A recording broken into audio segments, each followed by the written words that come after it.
Hello again, and welcome to Grandpa Jimmy Pellet Grilling deep in the heart of Wisconsin.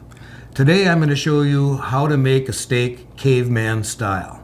And for those of you who do not know what that is, it's a steak cooked directly on charcoal. And I will show you exactly why you need the pellet grill to finish off your steak and make it exactly perfect just the way you want it.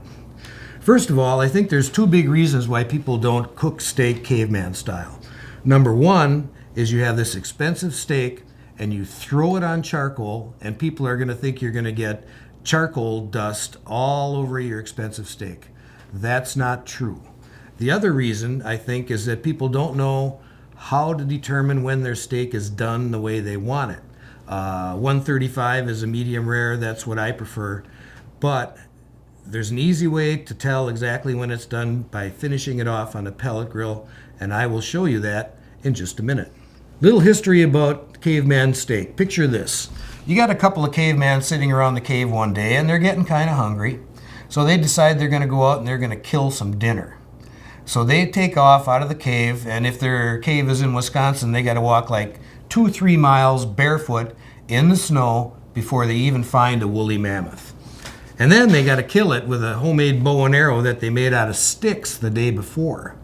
So after they kill it, they drop it. Fred and Barney got to drag that hairy elephant all the way back to the cave, where of course Wilma and Betty are setting the table. And they didn't have a hardware store down the street where they could go and buy a grill. So they had no choice but to put the meat directly on the fire, and that's what we're going to do.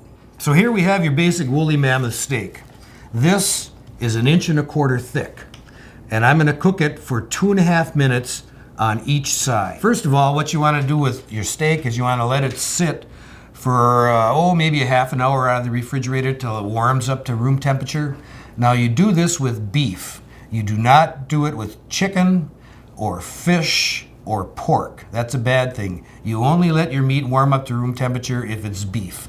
You don't want to be getting sick, you know. So now we're ready to put some seasoning on this bad boy. And I've got a cabinet full of different kinds of rubs and seasonings, and a lot of them are really good, but I've got my own. So here's the 5-shot Wapatuli rub.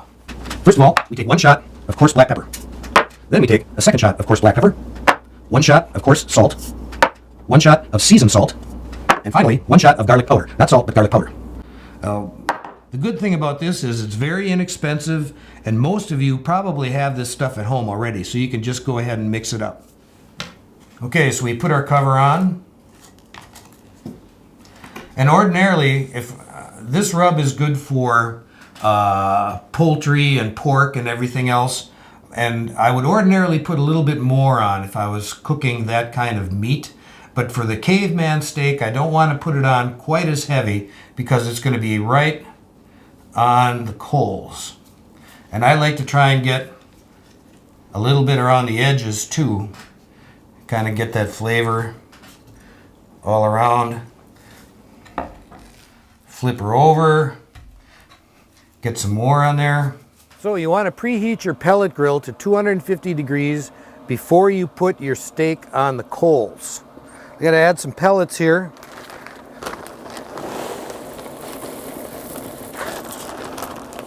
I like to use the Griller's Gold brand. They don't use any artificial flavors, no oils, no nothing. You get the aroma of the smoke and the taste of the meat just from the wood that's in the pellet. In this case, it's maple, hickory, and cherry. Every little pellet has all 3 kinds of wood in it, and that's the only flavor you get is from that species of wood.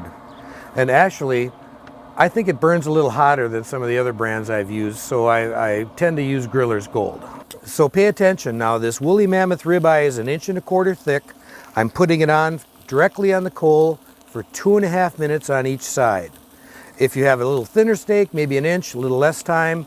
If you want 1.5 inches, 1.75 inches steak, maybe a little bit more time. And the inside is not going to be quite done, and we'll finish it off on the pellet grill. All right. So it's been on 2.5 minutes on each side. And what we're going to do here is we're going to stick our temperature probe right about as close to the middle as we can possibly get it, so we can monitor the interior temperature.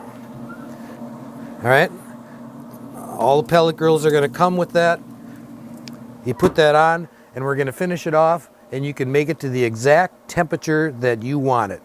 And you take the steak off and you let it rest. You should always let it rest. So I took it off the grill. It was at 127 degrees. Let it sit for about 10 minutes. And just for the heck of it, I'm double checking. Look at that, 136, 134. This is perfect, medium rare. That's the way I like it. So let's dig into this bad boy, see what she looks like. Oh yeah, look at that. Perfect. Look at how juicy that is. It's done just the way I like it. If you want it a little more done, leave it on a little longer. A little less time. That's how I like it. A little pink in the middle, nice and crusty on the outside. So these are some delicious pieces of meat.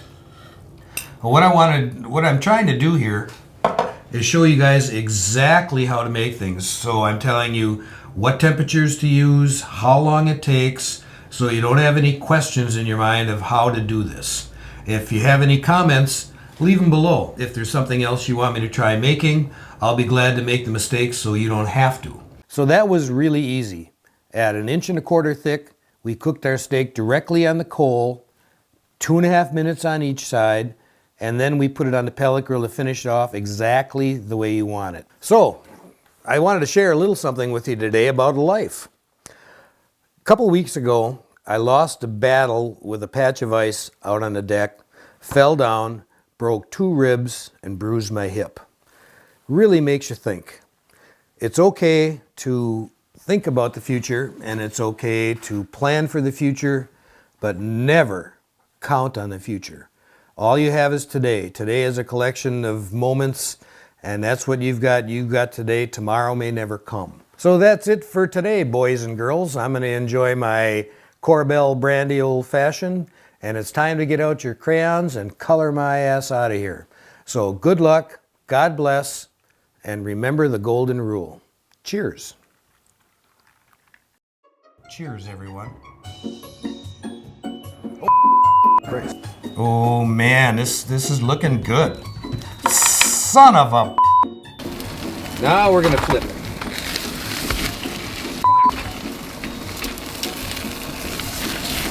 You put that in, you're fired. Remember, a sharp knife is a happy knife. Speaking of happy, Wisconsin's known for Happy Days. Great show, love the Fonz. But unfortunately, Wisconsin's also known for Jeffrey Dahmer and Ed Gein. Did I say that? We're also known for Jeff... Oh my God, that was perfect up until you that up. Yeah.